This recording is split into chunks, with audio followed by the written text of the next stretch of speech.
RNA हा मज्जासंस्थेचा आजार रोखण्यास प्रभावी, हे तुम्हाला माहिती आहे? आपल्या शरीरातील प्रथिनांचे संश्लेषण करणारा रेणू म्हणजेच अमियोट्रोफिक लॅटरल स्क्लेरोसिस या मज्जासंस्थेच्या आजारामुळे होणारे मज्जातंतूंच्या पेशीचे नुकसान टाळू शकतात. अमियोट्रोफिक लॅटरल स्क्लेरोसिस हा शरीरातील हालचाल करणाऱ्या पेशींवरती परिणाम करतो. सगळ्यात महत्त्वाचं म्हणजे पेशींची भेट घडवून आणणाऱ्या न्यूरोमस्क्युलर जंक्शनवर तो हानी पोहोचवतो. त्यातूनच पक्षाघातासारखी शरीर प्रक्रिया उद्भवू शकते आणि आतापर्यंत हे सर्व ज्ञात नव्हतं. अमियोट्रोफिक लॅटरल स्क्लेरोसिस मध्ये TDP43 नावाचे विषारी प्रथिन हे मज्जातंतू स्नायूंच्या जंक्शनवर जमा होते आणि मज्जातंतू पेशींचे ऊर्जा कारखाने म्हणून ओळखल्या जाणाऱ्या मायटोकॉन्ड्रियाला हानी पोहोचवते. अमियोट्रोफिक लॅटरल स्क्लेरोसिस मध्ये मायक्रो RNA 126 याचे स्नायू उत्पादन कमी होते.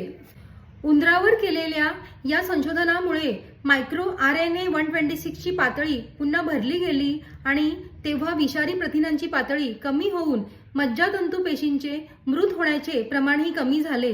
त्यातूनच पुढे खराब झालेल्या नसा पुन्हा निर्माण झाल्या.